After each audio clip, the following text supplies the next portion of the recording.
So if you have a gurgling sound on either side of your 300ZX, it's most likely this hose right here for your AIV system, which is to cool down the precats, I believe, in the exhaust for emissions, something like that. But I believe they're only for the 90 and 91. But you can remove this whole system because they don't use it anymore on the newer models. An easier fix for that, until you can remove it, is just taking this black pipe here and drill a couple holes in the bottom, or make a slit or two, whatever will make the water drain out easily. And that's pretty much all you have to do to get rid of that gurgling sound.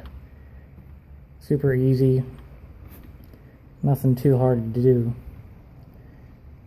But all you have to do is remove your wheel well closer to the cabin, just a little bit here. And you don't even have to take it off like I did. I was just trying to make sure that it was the right tube to cut.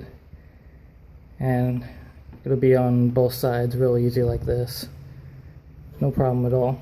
Like I said, just make those cuts and that'll fix your problem right up.